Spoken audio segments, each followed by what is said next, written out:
that's where we started. And where we are is in building a platform where people can build climate apps. So we've been our own users and have built the first 3 climate apps for the agricultural space around long-term climate, strategic decisions, around operational decisions on the seasonal and sub-seasonal space, planting tools, harvest and spraying tools. And where we want to go is to eventually become a much more collaborative platform where the data is there, the modular components for building front end, back end, allows people to build climate apps much faster.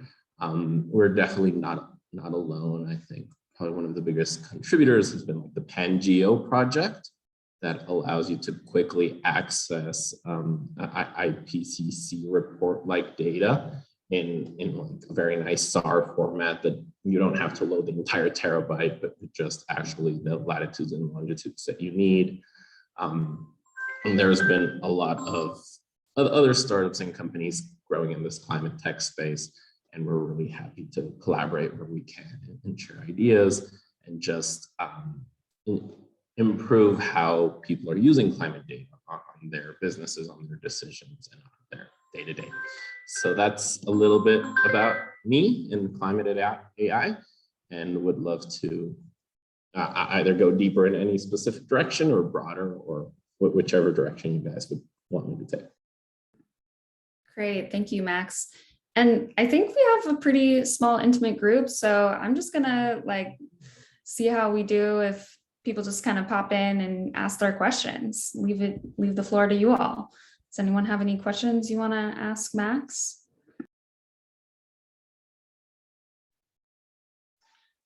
I certainly have some questions I can start with. Give people some stuff.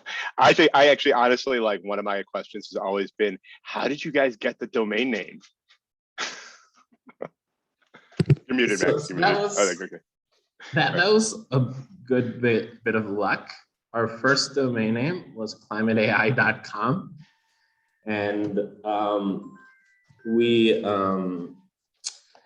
it expired. Somebody had it, wasn't using it, and I just always wanted the ClimateAI domain name, and I got it on an auction about 4 years ago for about $1,000. Is that all, man? Yeah. You know what? So if you guys do nothing else, you can arbitrage that into a profit. Exactly. That's like 50% of the value of the company. Right there. Yeah, exactly. I remember like 5 or 7 years ago when color.com came out, and it was going to be this mobile social photo sharing platform. They raised like $40 million like without any product, and I was like, how much did they spend on the domain name? So one of the things that always like fascinates me about people's business plan, and I think you talked about this a little bit, but it takes like, I tend to look at like complex like data and climate problems and problems across a lot of spectra, and just think to myself, boy, this looks really complicated. I don't know enough about it. Like, I don't have any confidence that like I would be able to like understand these problems better than someone else and like build something. And I always find it really impressive when people just sort of like start with the confidence that like they'll be able to build something, and they just start working towards it, and then they keep saying like, well, there's something here that we can do that has value, and maybe other people are doing it or maybe they're not, but like how do you sort of start from like an idea and then pivot and track towards something where you say, this is like unique value? Like, how do you find the place where, from starting from a general hypothesis, you find sort of the unique business value? So I think that's actually a really good question. Like, where do you start, especially in complex topics?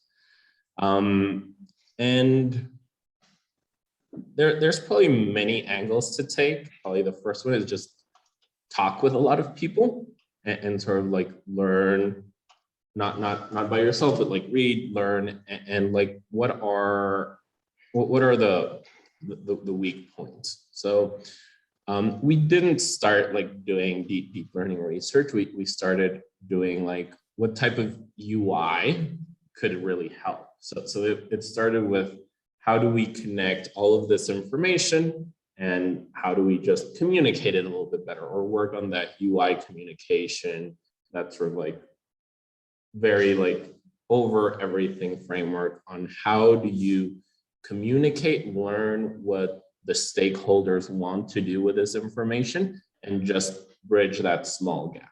And I think that communication, sort of like UI, is a gap in a lot of particularly complex topics.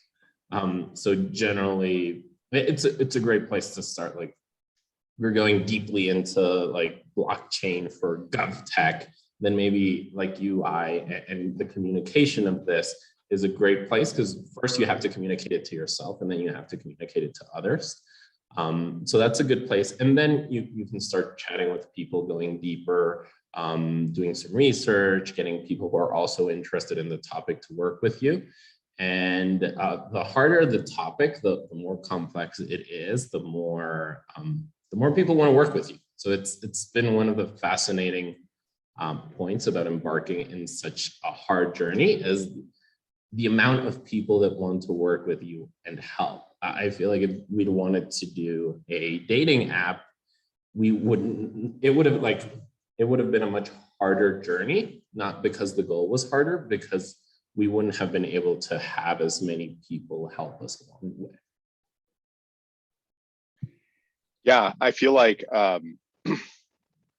possession of a good Rolodex is like 50% of the deal in like starting a company. And I often wonder like how one of the reasons that we started the mentorship program, honestly, was to help people who wanted to do work in this field build out a network of connections so that they could have people that they could turn to and ask questions from and sort of think about stuff with. How did you find that like a lot of the connections that you needed came through Stanford or through co-founders or employees or investors? Like how did you sort of like, when you said, well, we have a problem, we want to talk to somebody to solve it, how did you go about finding people to talk to about that?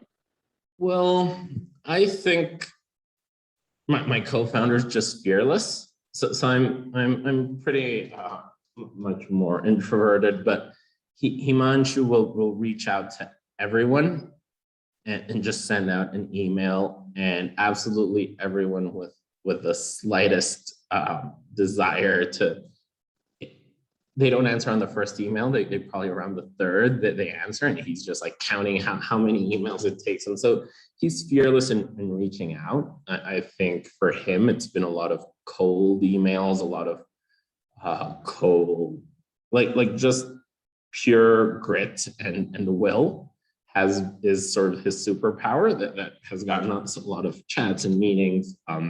Definitely like the Stanford network has helped a lot in terms of meeting professors and probably getting people to answer the emails. But number one is probably just Himanshu's sheer stubbornness, and number two probably could then go to Stanford's network, StartX, and just the entire Silicon Valley network that can help us get there. That's actually really great to hear, because I honestly, all the time, I'm like, should I send this person a second email? And it's great to hear that there's people out there who have made a successful career out of just DGAF when somebody doesn't reply and just like keep going at it. And I feel like that's definitely like the kind of like chutzpah that I sometimes wish I had a lot more of. If anything, there's actually an optimal timing. Like you can follow like a logarithmic rule. So you hit them too quickly, and then it's like a week, and then it's sort of like degrades with time. But you can follow like a logarithmic decay pattern for your email follow-ups. And at some point, even just to get you to stop emailing them, they will answer. I actually remember one of, it's funny because I'm saying this, and yet one of my biggest successes when I worked at Palantir was somebody I was going to conferences for like legal tech stuff, and I was heading up legal development and for their legal product. And somebody gave me sort of introduced me via email to the director of e-discovery for Department of Justice Civil Division. And I would just like once every few months, just email her and be like, hey, we have a new product, we have a new white paper, we have a conference. And then like one day, like a year later, I emailed her and she was just like, can you be in DC on Wednesday? And I was like, yes. And we wound up actually working on data for mortgage-backed security fraud for like 6 or 7 banks. And it sort of ballooned into like this $15 million deal with the DOJ. It was really pretty awesome. I could keep asking questions and telling anecdotes forever. Does anybody have any questions that they're waiting to ask? I have a question. Max, thanks for being here. I'm curious, how does your Ecuadorian background impact your view of the climate crisis, and how could that be different from somebody like me who's grown up in the States and has seen that perspective our whole life?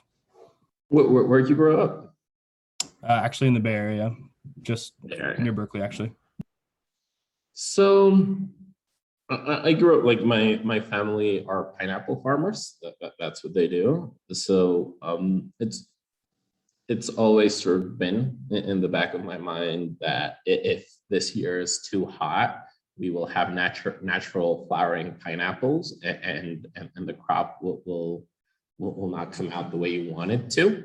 But because we're trying to schedule every month to have like a constant production of pineapples through artificial flowering, of giving them a little bit of heat at the right time to get them to flower. So if it's off, if it's a little bit too hot one year, you get bulked up with production of pineapples, and suddenly you get 3 months worth of pineapples in 1 month, and you have to figure out how to sell it or lower the prices and try to make it work. So it's always been there, and I feel like people's relationship to climate is very, very unique.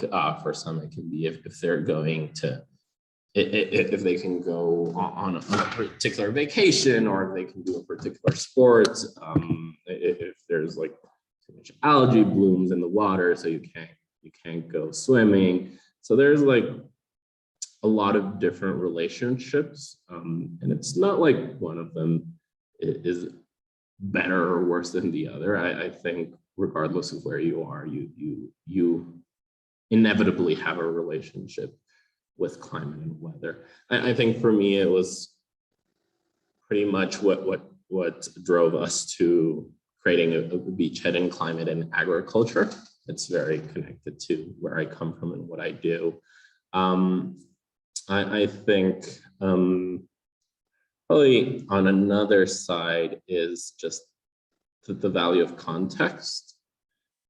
So when you go to Silicon Valley, like I did, it gives you a lot of context around the tools and the technology, about being a software engineer, about what can be done with software engineering, with data science, with all of these new technologies.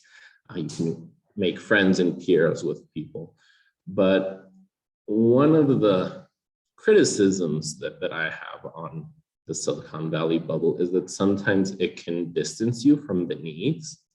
And while it gives you a great context around what it means to be a good product manager, what it means to be a good software engineer, what it means to be a good data scientist, and how these tools are related, what's possible and what can be built, sometimes it distances from the world's needs. And traveling, talking to people, getting embedded in different cultures, working a couple of years in some boring industries is often a great way of gaining insight into specific needs and into specific problems. And that's important because you want to solve real problems. You want to devote time, thought, and space to needs and problems, not just from Silicon Valley, but from the rest of the world as well. It looks like Emily, you're raising your hand. Thanks.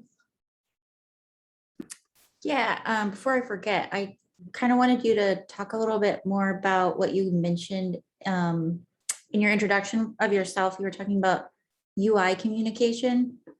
That seems like a concept you've thought about, and I was wondering if you could elaborate more on what you meant by UI communication. So I'm talking a lot about UI UX. So that's specifically when it refers to software around just building friendly, intuitive, and clear, and connected tools. The broader topic is just communication in general, and how do you communicate things to the topic, to the stakeholders.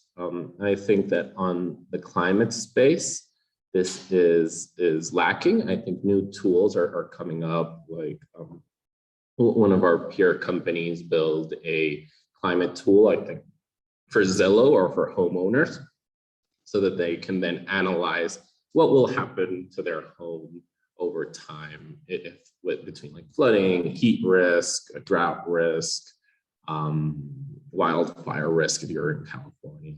So I thought that was like an amazing way of communicating the effects of climate on individuals' houses. So when I saw that I was like, that's exactly the type of communication I'm talking about not just statistics, not just telling it'll be 1.5 higher in our like the concentration pathway, 4.3 will get us to 1.3. That's like scientific and precise communication, but that's not something that can really like drive change or make people get an intuitive understanding of the problem. It's been something I like to think about a lot. There was even a class on Stanford entirely devoted around how to communicate ideas. And the main point, it was just build stories, make it relevant to either individuals' personal stories, their personal journeys, their personal goals, and make sure that whatever data, whatever topic you're trying to communicate becomes part of a story, and ideally is communicated as a story as well. So I just feel communication is an interesting topic in and of itself.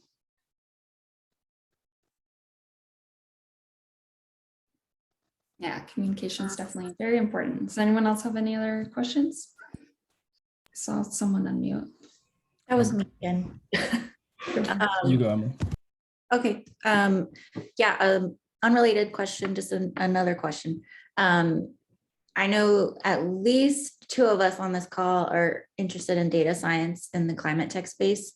So I was wondering if you could talk about ways to move forward in climate space as data science, like, I don't know, project ideas or questions that you feel like, someone who's not at work and doing a side project could work on, or just like what you think is important for data scientists to know in climate tech, like broad view. So I actually think it's pretty early on in terms of data science and climate. It's been one of the industries that's sort of been lagging behind. In terms of projects, I did, while I was studying, I think sensors and the ability to use unconventional sensors to gain better understanding of the world is that there's still a lot to do there. So one of my initial projects was looking at webcams, and there's like thousands of public webcams from all of the cities that just look at sometimes at road conditions or at the sky, but they have a little bit piece of them that's looking at the sky. So it's like, could we repurpose this, these like road sensors that are looking at street conditions and make them be small meteorological stations just through inspection of their images. I think similarly, there's been work on what can we learn from Twitter? What can we learn, like using NLP about the climate from just the internet chatter that's going on? The big topics in the climate space tend to be like downscaling, and changing resolution of things, both temporally and spatially, tends to be very interesting projects to delve into. And none of this even touches forecasting. So there's a lot of projects around pure earth sciences, and then there's a lot of additional projects around applied data, like earth sciences, in terms of just how people interact with it. So those are the ones that I've gotten interested on. I haven't given thought to other low-hanging data science fruit, but yeah, I could probably just think about it a bit and get back. I will mention that a couple things. I've actually been thinking a lot about nitrogen lately, and NOx, rather, nitrous oxide, which is, I think an understudied issue from the standpoint of like mitigation strategies. And I've been, and this is probably very relevant to you guys next, because like obviously ag is like the major source of NOx. And that's something I've been thinking about lately, because my work has centered up until now around methane. And so like another sort of non-conventional greenhouse gas. And I've been starting to think about, well, what can we do to attack nitrous oxide?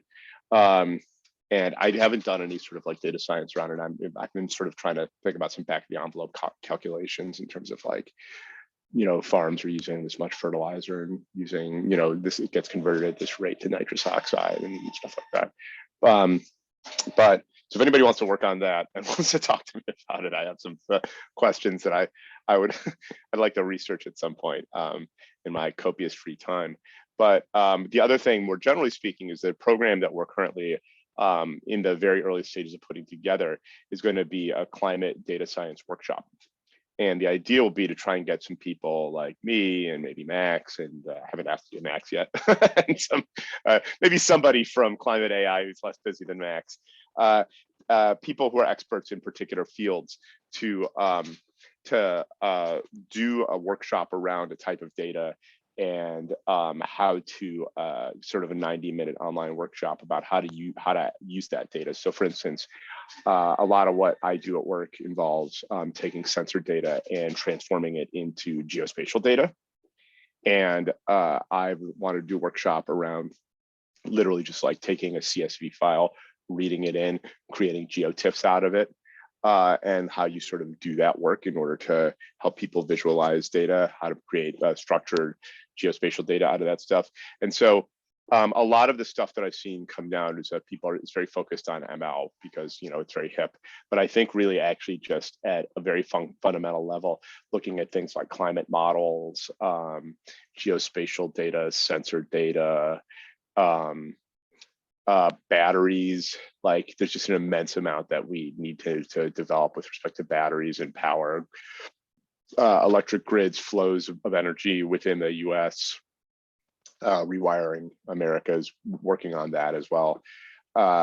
Just trying to really figure out like what are some interesting data sets that we can do workshops on for people in order to like look at ways to get people in who don't have a lot of experience with these types of problems. And one of the problems with climate tech, of course, is just like it's like a million different things. It's ag, it's industrial, it's concrete, it's buildings, it's transportation. And so trying to get a range of people from a range of verticals. So if you have ideas, thoughts, people you want to teach a class, anyone, reach out to me. This is something that I've been cogitating on for a little while. Add to that, one of our data scientists, Ankar Mahesh, did a little hackathon on how to forecast El Nino. I think that's the link. Let me just see what the general information, because it was for the Ankar. So I'll just send that there. We also, every year, we do a data science summer challenge. Generally this year it's around matrix completion. Last year it was around vectorization. So if anyone's interested, we've never made our summer challenges, or like we do them for fun, but we could also like just release them. We've designed them, we've put them on our private taggle, and it would be no issue to actually open it. To the rest of the world, we just never thought anyone would be interested in matrix completion and vectorization challenges. I'd be interested. I was say, I think you'd be surprised. Yeah. Is that released through ClimateAI or another organization? Yeah, that's just us for fun sort of thing. But it'd be fun to include other people. Yeah. I think it'd be great. I'd like to piggyback on Emily's question. How do you and the rest of the executive team, or really the entire team at ClimateAI, use data science or AI just day to day in helping you run operations? So, that's a tricky question. I think like there's how does ClimateAI use data science, which generally we have 4 sort of like branches. So we have our core data set. We do a little bit of ML to clean the data set. Like what I'm talking about, like matrix completion, imputations, and how do we fix data sets when they're messy, and how do we detect errors? How do we detect anomalies in the data set? You'd be surprised at how anomalous like government data sets can be and how much post-processing and cleaning can require. Then on the layer above, which is more like building models on top of it, we build crop models sometimes for specific customers, because we need to create the impact functions that connect raw climate data to specific agricultural industries. In some cases, crop models are the best way to learn what are the thresholds that will impact crops. How do we build alerts and risks around it? So that's probably the most direct way, is building impact models. Tends to be a small data problem rather than a big data problem. Then we build forecasting models and meta model ensembles. And then and I think that's probably it in terms of like raw data post-processing, impact functions, and forecast creation. So those are the 3 big topics that we do. On a day-to-day, I don't use that much data science, but math is ridiculously important, and just figuring it out with a rough rule of thumb or magnitude estimation if things make sense or they don't, and it's just useful to have a good rule of thumb way of knowing when things don't make sense.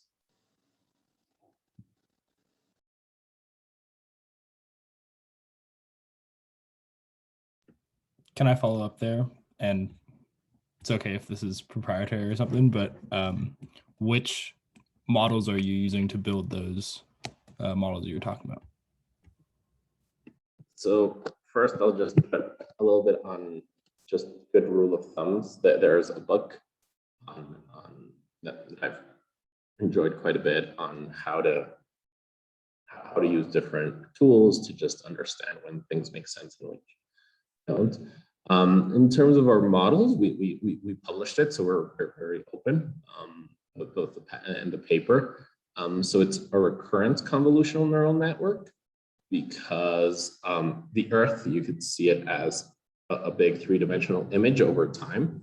So it's pretty much the same things that video processing would use. We have a temporal dimension and a 2-dimensional surface, so a 2-dimensional dimension. And we want to make sure that we can capture the multi-layers of the 2 dimensions as well as the temporal dimension. And recurrent convolutional neural networks do that very well. In specifics, I think the last one we built was with an LSTM. And we've tested a lot. Other things for the convolutional, we've tried everything from using ImageNet as a pre-trained model and just trying to use that. But I think the latest one is just a custom convolutional neural network. Thank you. Damien's got his hand up. Yeah, thank you. I have a slightly more qualitative question. How do you, as a founder, balance the desires of a client, which might be driven by profit, or let's say profit through climate forecasting. You know, if your data is coming up and saying something that would be better for the planet, but that might contradict the goals of the client, how would you navigate that? So I think we like to show the data as it is. So I don't think that the filter comes at the end with the data, but rather at the beginning with who you pick to be your customers. So we've set a couple of ground rules that we hope we won't break around. We haven't interacted with like oil companies and big and the larger companies with which we don't believe our goals are aligned, or at least that the data might be used in the way that we want it. So rather than filtering the data and the information we provide, I think it's much earlier that it needs to happen in the vision of the company, the type of people you work with, and the companies that you work with.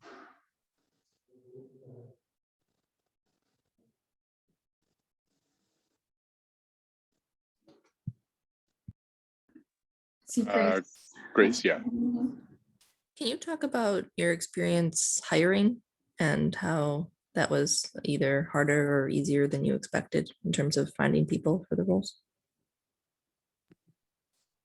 So a little known thing is that after the initial stages, founders spend the bulk of their time hiring, like probably 50 to 60% of my time is purely devoted to hiring. It's always difficult. It's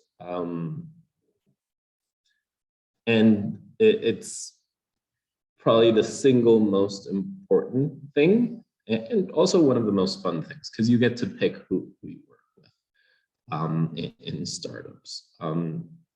Generally, I could go into like philosophies of hiring process, but not sure if that was the question. I mean, I find references to be really great. So with younger candidates, I like to talk to their professors and peers, because it gives you a really good unbiased view as to their skill sets, their background, who they are. So references in terms of peers, previous bosses, in terms of younger candidates, professors, tends to be gold mine for hiring information. We like to create challenges and little projects and then work with them through it. We tend to hire bright young people, at least our initial push, until we realized that we were lacking some serious experience in ClimateAI, and then we made a push to hire a lot of people with a lot of industry experience, and now they're working together to share their learnings.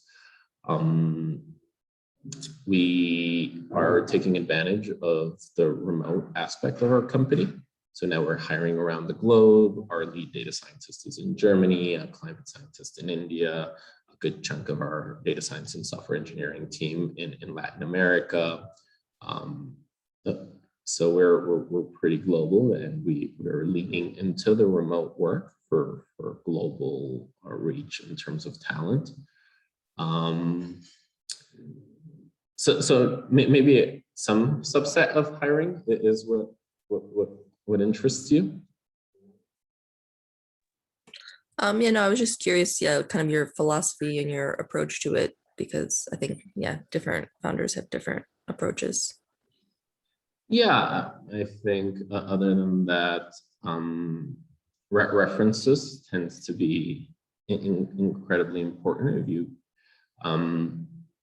startups are weird in that they don't have a well-developed hiring and recruiting branch, so it tends to be very haphazard and really structured around either the strengths of the founders or their particular networks. Generally, it also works very well to reach out to startups because they don't have this big outreach arm that the big companies want. So like inbound is always useful. So I think that's just a general deluge of different hiring ideas and thoughts. So were there a specific position or skill sets that were harder for you to find the right person for? Based on maybe your network or just who was approaching you? I think business development, finding people who can truly find a need and construct a product around a need was difficult. I think we were very, very lucky to find a great initial salesperson. I think we've been very lucky to finding strong software engineers and strong data scientists, which are historically, or at least tend to be harder to find. So I don't think anything has been particularly harder. It's just finding the right person just takes a long time, specifically for senior roles, where you're always worried about how it will change your culture and how they will completely like change the direction of your company with your most senior hires and then let them go.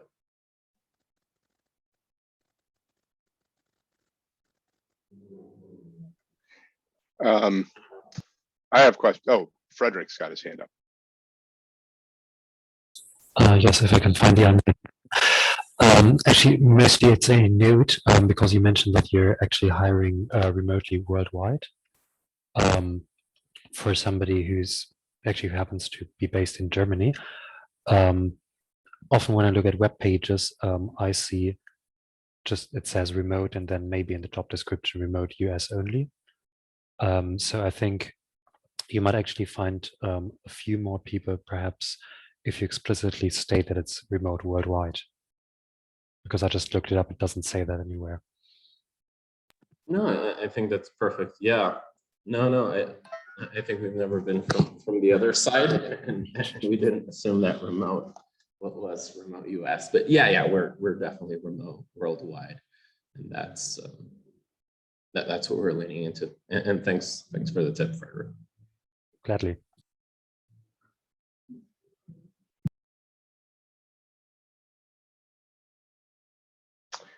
I'm interested to hear about your experience fundraising, and in particular, who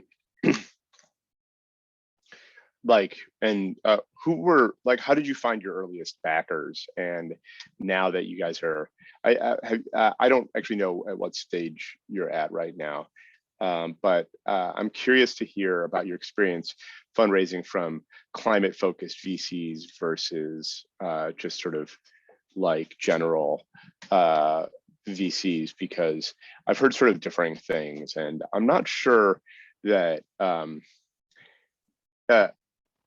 it's sort of like, I think a lot of people assume that climate-focused VCs will want to like lean into things that are good for the planet versus good for the bottom line. And I'm not sure that our experience has been sort of similar, which is to say that they tend to look at the same metrics. They're just looking at a different vertical. Yes. So in terms of fundraising, the way it began was our very first raise, our sort of like angel, was Stanford itself. We got a university grant through their Tomcat program. I don't even remember the amount. I think it was like $100,000, and at that point, that was life changing.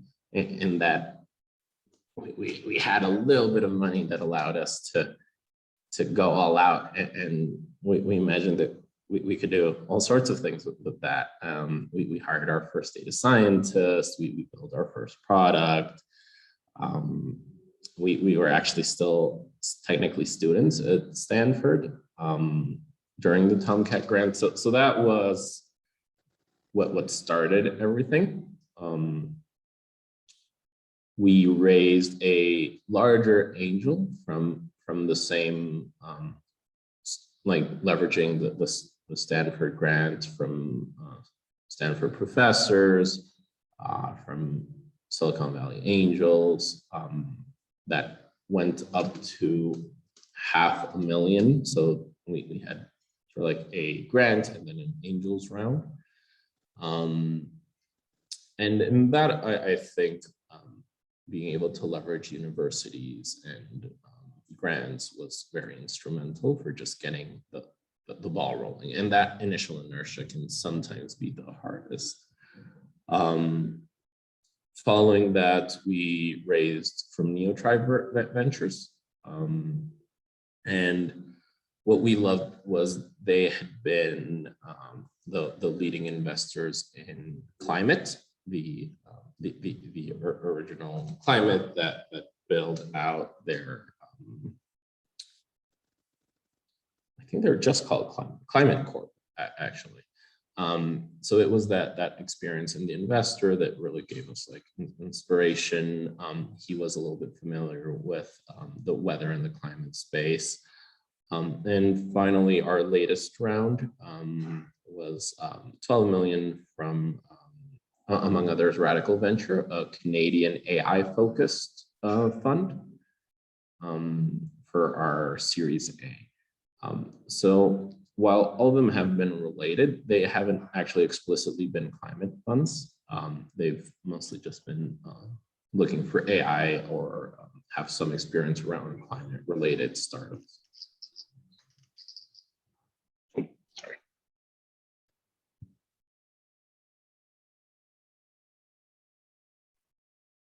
Any last questions? We're running up against 10 minutes to 1 here, and I think I have a 1 o'clock meeting. I know some other people do, so I'm gonna have to bail pretty early. Any other questions, thoughts, comments that people want to share? No. Well, I could of course ask questions all day, but I'm glad that we had a bunch of really great questions from the participants. I really enjoy these like small meet the founder events where people get a chance to like really dig deep into like the questions that like, because like it's easy to go to a talk, right, and like, you know, watch it later on YouTube, but it's really difficult to like find somebody who's like been through the ringer and like done the fundraising and the hiring and like the ideation and like actually get a chance to ask them questions. So I feel like this is like one of my favorite things that we do and we want to continue doing. And you know, fortunately for us, it's cheap. It just requires me to call in a couple favors. So thank you very much for coming, Max. I really appreciate it. Everybody, thank you for participating in the mentorship program this round. I really appreciate all the feedback we got from you guys. It was really valuable. I know we tried to emphasize that we really needed the feedback, and we really did. It was really great to have it. Our first round, people sort of participated, and then kind of we sent out emails asking for feedback, and people sort of, we got like a low relative rate of feedback, so we didn't really know if it had sort of hit home or not. We got really great positive feedback this time, which is giving us the incentive to keep going with the program. And then hopefully we're going to start working on that that coding workshop soon. So again, thank you all for participating. Thank you very much to Max. And you guys, any other questions, feel free to email me or Sarah, and we'll hopefully be booting up another round of mentorship around a new topic next time. This time the topic is around ML, and we haven't decided what the next topic will be, but if you have specific things that you want to meet other people around, feel free to let us know. All right. Sarah, anything? I mean, I feel like you pretty much covered it. I was going to ask if Max had any final words you wanted to say. No, just thank you so much, Matt. Thank you so much, Sarah. Thank you, everyone here. Great questions, and it was very enjoyable for me too. And just very happy to be here. Thank you so much. Yeah, thank you so much. Really appreciate it. And I saw that you put your email in the chat for everyone. So everyone can get that for the resource. Thank you very much for sharing that. And yeah, thank you, everyone. Great. Thanks for the chat, guys. Bye. Bye.